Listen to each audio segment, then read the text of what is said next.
Cody Carnes. How's it going? Here at Full Circle Music. Thank you so much for being here with us on the Made It in Music podcast. Yeah. You're a busy man. Good to be here. And I love everything you're doing. Such a huge fan of you musically. Incredible songwriter. And I'm really excited for what you and Kari are doing in this season. So thank you, man. Appreciate you taking the time. Yeah. So let's just go all the way back to the beginning. What was your first dollar that you made in music? My first dollar I made, so I grew up in a musical family. My dad was a professional musician for like 25 years leading up to pretty much when I was born. He kind of got out of music and started doing something else. But so I just grew up in that kind of environment. And I remember being a kid and going out, I would play these gigs with my dad. Like I started out as a drummer and as just kind of a young kid playing drums. And my dad would play like gigs on the weekends. He did like Western swing. So like I grew up in Texas. So like if you know anything about Western swing, like Bob Wills and Asleep at the Wheel, and it's just kind of like country swing music. It's actually pretty complicated, especially on like the melodic side. He played bass, and bass is super complicated. But I just grew up as this kid, like as a drummer who just learned a few grooves, and the drumming side was super easy. You could kind of play any song if you knew like the shuffle and the waltz and like just a straight 2/4. Like those are the three things. And so I remember like I think I was actually 6 years old, which is crazy. But I remember my dad taught me two songs. A song called San Antonio Rose, and then some other song that was like a waltz. And he pulled me up on stage like during one of his like weekend gigs. You know, he'd go play like dance halls in Texas and stuff. I remember he pulled me up, you know, told the guy he was playing for like, hey, my son like can play San Antonio Rose. And he was like, okay, bring him up. And, you know, you see this little 6-year-old kid walk up and like sit behind the drum kit. And I remember the guy like that was like singing, like looked back at me like super nervous, like, is this going to happen? And so I just like clicked it off and like went into this like groove, you know, played the groove the whole song. And I remember I made $5 that night. Like my dad gave me $5. He's like, good job, son. Like you're doing well. So tell me the name of that again. It's something swing? Western swing. Western swing. It's a Texas style. It's pretty much like the type of music you would hear in a Texas dance hall. So it's Texas dance music. Is that something that you can still do? Oh yeah. Yeah. Like I know all those songs. Yeah, I've all memorized. Like Asleep at the Wheel is the band that's still doing it like super well. Okay. And it's very complex music. Like it's actually like chords and harmonies. Yeah. And it just it's pretty fast. Like the bass line moves every quarter note. It doesn't stand. It just like, it's swing music, you know? Yeah, it's all the walking stuff. And anyway, so I grew up around that. I grew up around country music. I grew up listening to like commercial country music as well. That's like just what my dad was super into. And so, but yeah, I made my first $5, 6 years old as a drummer. And it was all downhill from there. It was all downhill. That's right. That's amazing. So 6 years old. What was the gap between obviously doing that and going full time into it? Well, I think just in that time with my dad and growing up in that family, I really fell in love with music. I started getting involved in church music when I was about 12 or 13. And by that time, I mean, I had taken piano lessons. I started piano lessons at 6. So, you know, now I'm playing drums, I'm playing piano. By the time I'm about 13, I kind of taught myself acoustic just from like all the piano theory I learned. And so I'm kind of like playing in church, playing acoustic, playing piano, singing. You know, I sang a lot as a kid in church. And then I started leading worship when I was 15 in my youth group. And that was really what kind of like led me into really realizing that you know that I wanted to be a worship leader and a songwriter. And really, because I mean that's what I am, a worship leader. I help people connect to the presence of God through music. And so that's really where I fell in love with it as a kid in my youth group, you know, leading that. And I was in bands in high school. I was in like the whole like emo screamo scene, you know what I mean? Like, what was your band called? Oh man, I had so many bands. We had like, what was the longest band name that you had? Because all those emo bands were like 12 words in a band name. Yeah, A River Runs Black with the Blood of 1,000 Burning Sparrows was like, you know, that was like the quintessential band name. My longest band name was probably Hit the Ground Running, which was the longest band name. But yeah, I mean that was the thing. Like Under Oath is my favorite band. That whole whole scene. That was what I was super into, and it was kind of at its peak when I was in like high school, early the college years. So yeah, that was a thing, you know. But were you the singer for those bands? I was the drummer. Okay. No, I knew all the double kick. I knew all the stuff, you know, like I can't really do that now anymore, but yeah, that was definitely like the thing. That's amazing. So, That's so crazy. Cause I think when I think of your voice now, it's not, yeah. You have such a pure, just incredible, clean. It's like, man, I do not associate you with emo band. Yeah, nope. That definitely, like I wasn't the singer, you know, I definitely wasn't. I actually didn't even really see myself as a singer. You know, I would lead worship in youth and stuff, but I didn't really see myself as a singer until I was like maybe early 20s. And I don't know honestly what really, I mean, I could think of so many influences probably that like kind of developed my voice. It didn't sound like it does now when I was like in like high school, even like early or like late teens or early 20s. I don't know how it really even developed. Talk about that, because that's a part of every artist sort of on the journey, like finding your voice. Like how did you find yours? Like did you work with coaches along the way? Or I didn't really take voice lessons till like recently, which I really value now. Like I value someone helping me, sing well, especially as I'm singing so much. I really want to sing healthy, because you hear about people like John Mayer and Adele and like all these people that have amazing voices, like go through all this vocal surgery and find out they've been singing wrong. So now I value it. But back then, man, I was super into... I listened to all kinds of worship artists. Like on the worship side, I probably like back then loved like Jad from Hillsong United. I loved Phil Wickham. I loved like Need to Breathe. I was, massive fan of the Outsiders record when that hit. I loved soulful stuff. Like I really got into that. Like the Gavin DeGraw, the Dave Barnes, even like kind of smoky soulful. And now it's like really like Bon Iver. I even love like it's soulful in like a really cool, it's different kind of way. Yeah.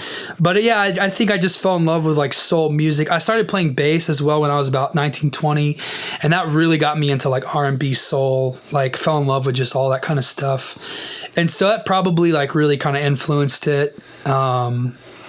I don't know. It's a question I've never really thought about, honestly. But yeah, well, it's I think it's just helpful to a lot of people, because they probably think, well, you've got to work with a voice coach to really help you find that. And it doesn't sound like you just influences like Ryan Tedder. Like I love his voice. I love kind of the sweeping like melodical things that he'll do. And no, I think a voice coach can definitely help you. But as far as what you want it to sound like, man, it's just listening to a lot of music. Yeah. And that's really kind of the source of, I think, a lot of things, like in writing and in all kinds of different things. Like just, I listen to a lot of different music, and I really just, and then I pay attention to what moves me in that kind of music, or what moves me in that kind of vocal style, or I'll just kind of take note of like when something like really grabs a hold of my heart, and I just kind of make a note of like, oh, that's what I want to do. And so once you kind of get like 10 of those things, all these different little pieces, and then you kind of put them together, that's kind of what makes it unique for you. It's like definitely you have all these influences, but when you pull all these colors into like a melting pot, then you get a very unique color, and I think that's the way that you do kind of anything. Yeah, it's awesome. So can you talk a little bit about the business side of what you do? Obviously we've had CCLI on the show. We've had lots of publishers on the show. We've had panels about it. But can you talk about specifically like when you got into whether it was worship leading or writing your own music, how does somebody in your position make a living, and how can somebody kind of get started on the road to that? Yeah. Man, I can only really just tell from my story. I mean, I started in church, and I still serve in church. I actually now don't get paid in church, but when I started, I did. I was at a church in Dallas, and that's just the way they structured it. Was they paid their musicians for some things. And I remember actually moving to Dallas. I grew up in West Texas, about 4 hours from Dallas, graduated high school, moved. I moved there to play in a band with some friends, but it wasn't really making money. It was more just kind of a passion move. And I didn't go to college. I was supposed to go to college. I had a full ride scholarship for music to this smaller school in Texas. And for whatever reason, like my parents let me just go join this band because they asked right before I started college. So I joined it. Were your parents like on board with that? They were, and I still don't to this day understand why. Only like, I mean, the really the spiritual side is like, I feel like they heard God say, hey, let him do it. But what's amazing about that is that because I moved to be in that band, that got me to Gateway in Dallas. And I just started going to church there because I knew some people that went there, and, you know, I loved the church and just started attending. And then at church, you just naturally get involved. You know, you audition for the team and you get to know people. And I remember I worked like retail jobs while I was there. I did all this kind of stuff. And I remember right when the economy dropped in 2009, I lost my job with probably like half of the employees just working at a mall, like retail. And so I remember just like losing my job and being like, well, what do I do now? And I was like playing in church, but I wasn't making money, or I was playing music, wasn't making money. And I remember really just like feeling like this thing of God saying like, hey, I'm about to launch you into this. Just don't freak out. And it was like crazy how like I just started picking things up like around that time and really like just playing in church and but really, I mean, whatever that is for you, it's like, you know, just finding those things where you can, you know, kind of just get started. And for me, it was just playing in church. And by, you know, after a year of that, like I was making just enough money from that to like pay my bills.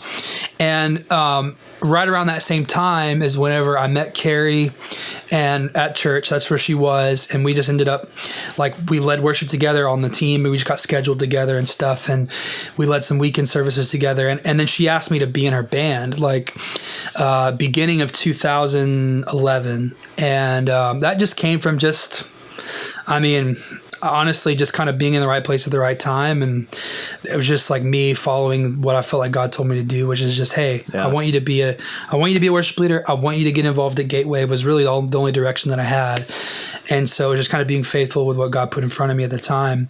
But man, it just led to like being in her band. She asked me to come on the road with her and really to help her lead, which was so interesting at the time because she's a solo artist, but really she's always seen herself as a worship leader. And she kind of set me down and was like, hey, I have these conferences and events coming up this year that I'm doing a lot of sessions, and I really want somebody to help me lead, help me carry these sessions and these conferences. And I feel like you're just the guy for it, you know? And so just kind of led to that. And, you know, really that's kind of one thing led to another. I met a lot of people through that. And obviously like way down the road, we ended up dating, getting married. But yeah, you know, and I remember too, I met a friend in Dallas named Dara who was coming to Nashville, and we ended up like just meeting and playing coffee shop shows together. Like she randomly needed a guitar player. McLean, right? Yes. Yeah. So for some random coffee shop show she needed a guitar player, and she asked all of her friends around Dallas, and you know, somebody threw my name in the pot, and so I went and like auditioned, and you know, she's like, great, you learn these songs, come play this coffee shop with me. And I went, and that kind of started building this friendship, and to the point where when she was getting like label interest and stuff, you know, she was like, hey, I need a guitar player to come play these showcases with me. Will you just come to Nashville with me? I was like, yeah, sure. So I ended up playing these showcases at a couple different labels in town, and then I meet those labels, and then I meet those publishing people, and it was like, hey, you know, Cody's a writer, Cody's this kind of thing. And so really, like, I think the principle that I would say is like, just like be ready when the time comes, be ready when the call comes. And I think kind of the worst thing you could do is like really try to force the opportunity. Like, because I think that in this world, like people that are doing it, that are successful, you can kind of really feel when somebody's trying to force an opportunity, and it actually makes you kind of be like, ugh, like it makes you create this distance between that person. Yeah. And, but the best thing you could do is when you get the call is to just like kill it and nail it, and just be ready when the time comes. Cause like for that Dara thing, and that seemed so small back then, but really, and for the Kari thing, it was like, I never had to force that door open. And it actually gave me like this like trust and respect with those people because they knew I was never trying to get something from them. Sure. But man, the second that they called and I went to like do the job and play, and I mean, I was like on top of it. Like I nailed everything. And so really it's like put the work in behind the scenes, you know, put the work in and like really getting good at what you do so that when the door opens up, like you're ready and you kill it. And then you've got this like, you got respect on both sides because you're like, man, like you had all this talent and all this like amazing ability, but you never made sure that I knew it. You know, you never tried to like make it weird and like, you know, grab a megaphone and make sure. And I feel like that's when the two things come together. And now the people that I work with is when I love it when I discover somebody and the whole time they were just sitting on all that talent, and at the right time I was made aware of it. And I think it just supernaturally happens that way. And then when I'm made aware of it, I'm like, I want to use them on everything because I'm like, man, I love your heart and I love that you have really put the work in and to be good at what you do, and it's kind of the sweet spot. To piggyback a little bit on your question or on your comment about, I love that, get ready, prepare behind the scenes. Yeah. Do you have any sort of practical tips or ideas that people can be putting into practice as far as like what does that mean to get ready behind the scenes? Yeah. Like what kind of stuff were you doing that set you up for success when you did get those phone calls? You know, I was like I would find records that I really loved and I would just learn songs. I would like, you know, as a worship leader, obviously you're naturally building those abilities because you're having to like learn songs for church, and you know, and I was playing all different instruments. Like I was playing bass and keys and acoustic at church. So I was kind of like exercising all kind of different things. I was even music directing at church, which now I music direct for Kari, and you know, so that kind of helped me build that. But man, I just was learn songs, you know. It's even funny, like I even had this like, I had this draw when Kari released her first record, which was 2 years before she asked me to be in her band. I had this crazy draw to like learn all the songs. And you know, I mean, I believe in God, so I would tell you that that's what that is. Yeah. But I had this like crazy just draw. Like I remember having the CD in my car, and it was the only CD that I left in my car. And I would just listen to it all the time. And I learned all the harmony part. I mean, I had literally no reason to do that except that I was just drawn to it. And what was crazy about that is when the time came to audition, you know, I remember being in the audition room and they gave me the stuff to prepare, and it was a couple Kari songs, but it was also like a couple like random other songs that they just wanted to see how you played them.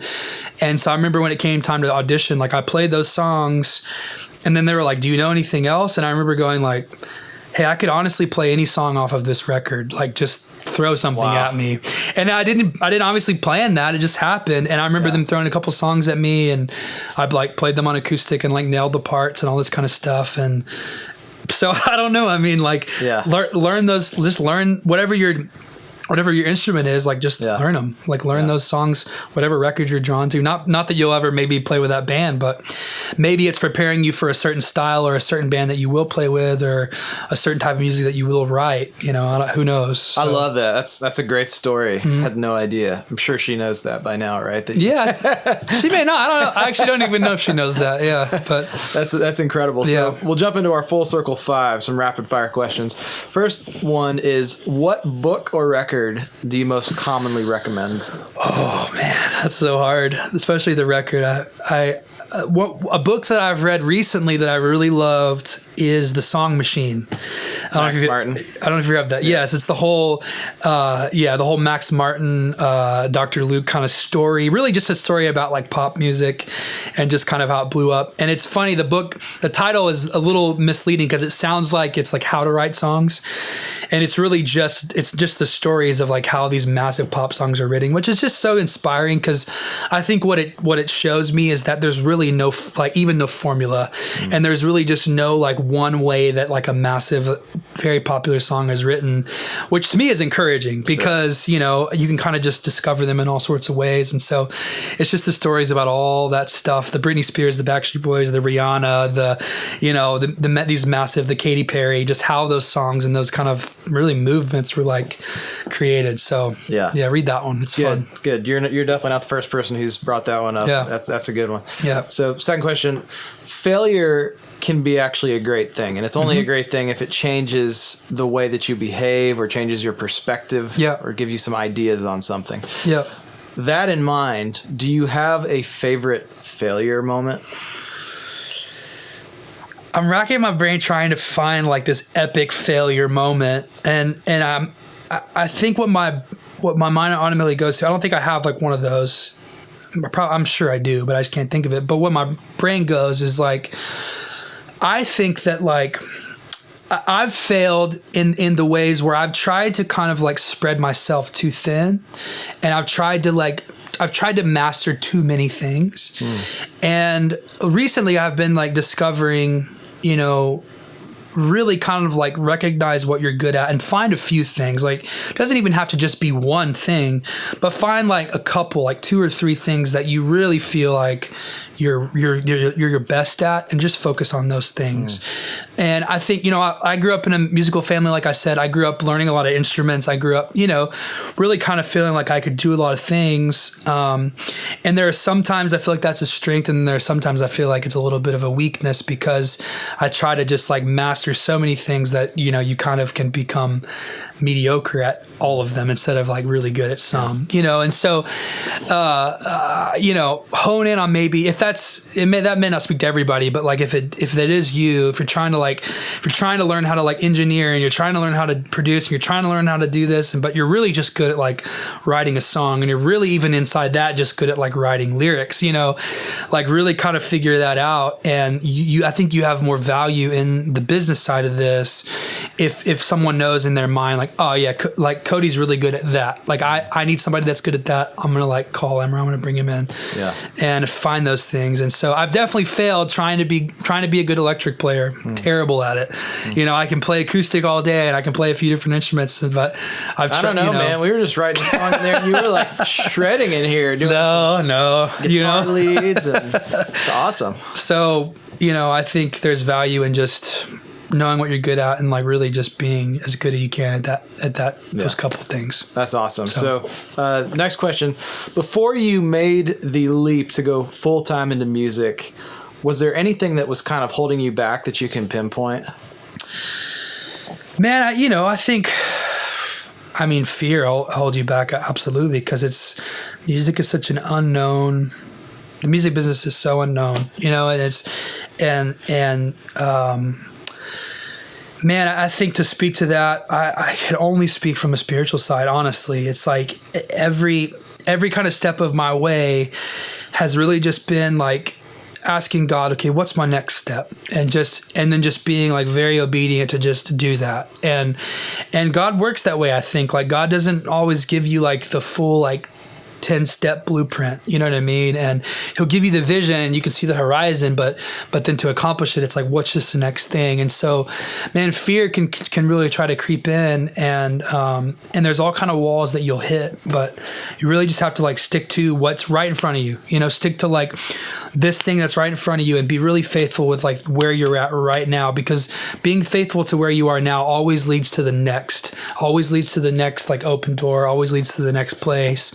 And so I really like I can find myself trying to get too ahead of myself, and really trying to get 3 or 4 steps down the road before I've really like accomplished the thing right in front of me, And so I think that that's the way to kind of overcome that fear, and really kind of overcome like those walls, is just stick to where you are now until you feel that door open up, and then step through it, That's good. So since you've stepped through some of those doors, what is something that's working for you right now?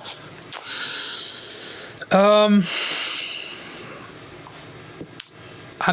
would say that right now it's being faithful to where I'm at right now. It's like it's walking into a writing session and being prepared. It's like really doing some due diligence to like practice and like work on what I'm doing, and really kind of what I was saying earlier, just being as best as I can about like where I'm at right now, and putting the work in before I like step into the room, or putting the work in on my own time, which that's the hardest thing to do. It's hard to have the discipline to like put the work in when you don't even feel like, you know, it's not being asked of me yet. I'm not being asked to write a song yet. I'm not being asked to learn this yet. I'm not, you know, but that's like such the like good time. And that's the thing I think I'm challenging myself the most, is that whenever I step into the room, I already want to be kind of there. And like when I step into the room to write, I already want to have an idea, or I already want to just have something to bring to the table, you know, I guess. And I'm still learning that, but I feel like right now, like that is working. Like I feel like when I am stepping into certain situations, like there are a lot more wins than losses, and maybe that's why. Yeah, you know? It's good. So last question of the full circle of 5. If you woke up tomorrow morning and you possessed all the relationships and knowledge and experience that you currently have, but your whole business, this whole thing just disappeared, and you had to start from square one and do anything, where would you start? I think my interest would go to movies, honestly. I love movies. I love the creativity in movies. I love how someone, because, you know, as songwriters, we tell a story, and as movie writers and movie creators, you tell a story. And so I think there's such a relationship between the two, and it's inspiring to watch someone else tell a story in a certain way. And so I think that I would just go into that, you know. Man, it's like bucket list for me to be on a movie set just for a day and just see like a massive like blockbuster being made just for a day. You know, I think I would love that. And so I think I would probably try to get into that maybe with somehow. Any particular director? Christopher Nolan. Okay. He's my favorite. There you go. Yeah. So where can people find you? Socials, I'm assuming? Socials, yeah. Instagram is my favorite. That's where you'll see the most kind of activity from me, and on a personal level, especially touring and family and whatever's going on in the music world with us. But I'm on everything. Twitter and Facebook, just at Cody Carnes for everything. So find me wherever you like to find people. I love it. I love it. So, well, Cody, thank you so much for being on. I'm excited about you and Kari's new single. Thank you. Again, Cover the Earth for our people who are watching. Yeah. So, thanks, man. Thank you.